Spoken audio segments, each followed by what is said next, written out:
How to make tallow odorless and white step by step.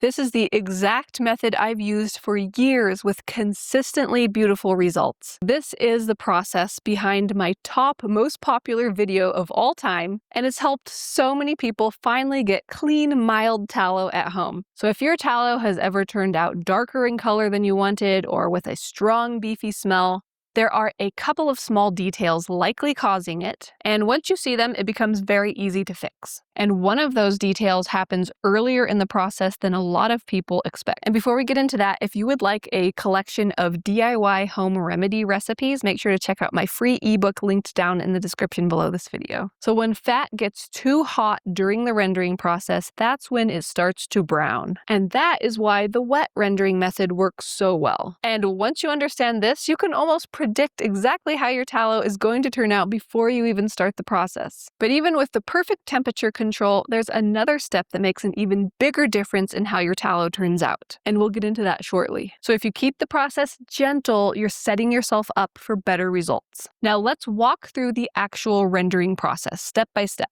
This is the wet rendering method that I have been using for years. So step number 1 is add your raw beef fat into your crock pot. Using large pieces is perfectly fine, and I'm going to explain why in a second. Step 2, add plenty of water and a generous sprinkle of salt. The water keeps the temperature gentle and even, and the salt helps draw impurities from the tallow into the water. Step number 3 is heat on low. In my crock pot, I just turn the heat setting on low. This brings the temperature to a gentle simmer, which is perfect for the wet rendering method. And during the rendering process, I do put the lid on my crock pot. That really helps prevent too much water evaporating during the rendering process. I do also keep an eye on the level of water during the rendering process, and I add more if it ever looks like the water is getting too low. Step number 4, once everything has been rendering for a little while, usually after a few hours and everything is really nice and soft, use an immersion blender to whiz everything up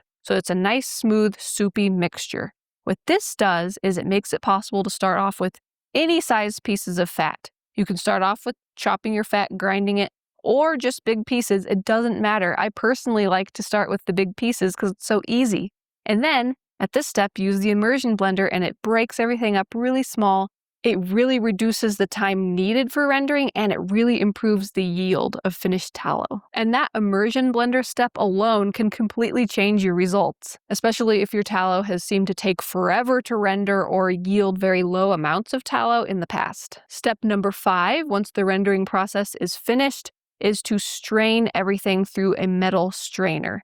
So the bits of connective tissue and anything that's not tallow or water stays in the strainer above, and the tallow and water go into the bowl down below. But even after you strain it, you're not quite finished, because this next step is really what determines how clean and mild your finished tallow becomes. So take your time here. This stage sets the foundation for everything else. So I'm curious, have you tried rendering tallow before, and what was your experience? Leave me a comment and I'd love to hear. The next step that a lot of people overlook is the purification process. And before we get into that, if you're looking for some easy DIY personal care recipes, make sure to check out my free ebook linked down in the description below this video. So this step is where you refine the tallow after rendering. And by refine, this is a process that is very gentle, completely natural, does not remove anything beneficial, does not damage any nutrients, just helps the tallow become as clean as possible. So step number 1 for this process is, like I mentioned before, straining your fat so that you have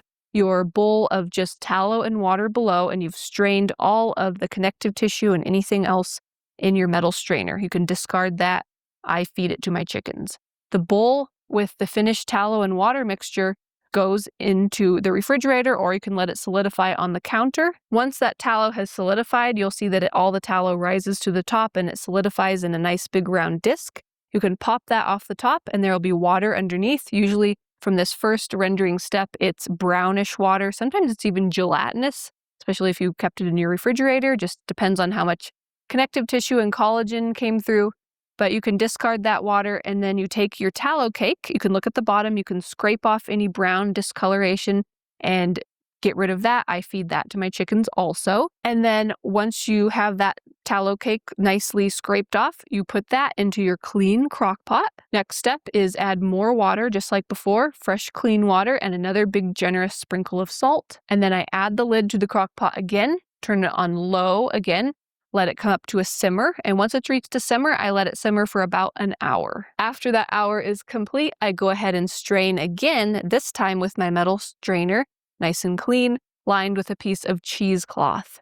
So again, anything that was strained out stays in the metal strainer on the cheesecloth, and then you get nice clean tallow and water down below. Just like before, we let this solidify. The tallow will separate and rise to the top. Once it's solidified, you can pop that tallow cake off. And at this point, you can look at it. It's usually very clean. There's little to no discoloration on the bottom. And at this point, it's ready to use. I like to use it for cooking, for soap making, for skincare like tallow balm and lots of other things. For storage, you can either keep the tallow cake out in the air to let the water dry and evaporate that way.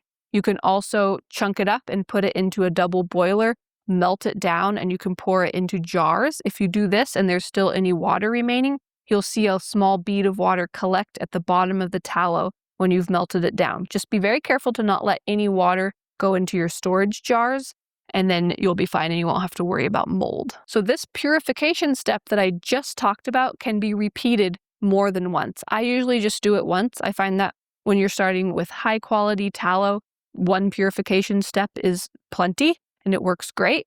But you are free to do the purification steps as many more times as you would like. And that purification process is often where tallow goes from having a beefy smell to becoming nice and mild. So if you've rendered tallow before and it still had quite a lingering beefy smell, that's probably the missing piece. But even with the perfect rendering process and purification steps, there's still another factor that can influence your results before you even start. So if you want the cleanest tallow possible, don't skip this step.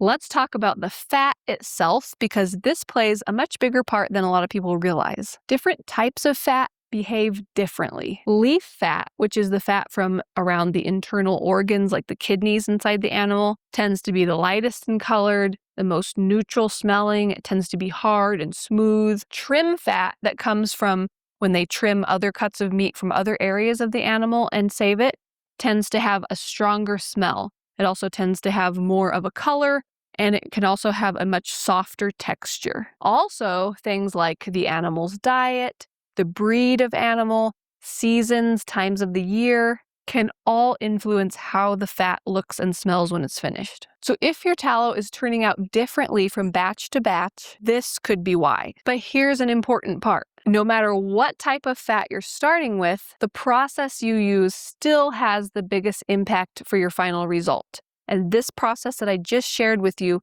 no matter what type of fat you're starting with, is the best process to get the lightest colored and most odorless tallow possible. So start with the best fat that you can, but focus on your method, knowing that that's powerful. Now let's quickly go over common mistakes that can cause problems. And these usually seem like small things, but they can make a big difference.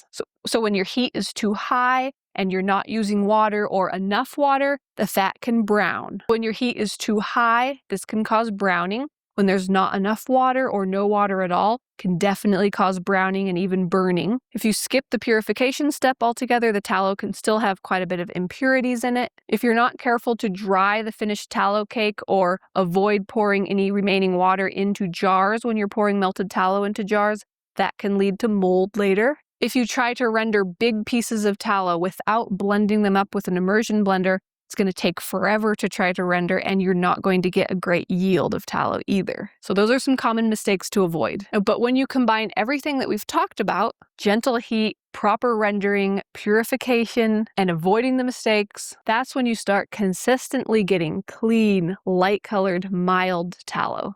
So if your tallow has not turned out the way that you hoped it would in the past, don't worry. It's usually very fixable. With a gentle process and a few simple steps, you can get clean, white, odorless tallow at home. And once you've been through it a couple times, it becomes so easy. So if you've been rendering your own tallow and you're ending up with a stronger smell or a darker color than you'd hoped, don't get discouraged. It usually just comes down to technique and a few small details. Start with gentle, wet rendering, add the purification process, and just give yourself time to learn and enjoy the process. Once you get the hang of it, it becomes really simple and the results are totally worth it.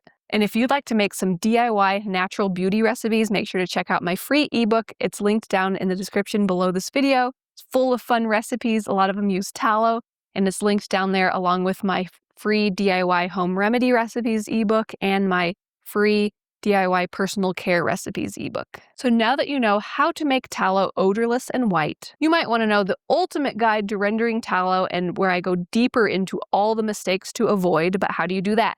It all starts by watching this video here next, because when you pair what you've just learned with what you're about to learn there, it is so powerful. Thank you so much for watching. Happy rendering, and I'll see you in the next video. Bye.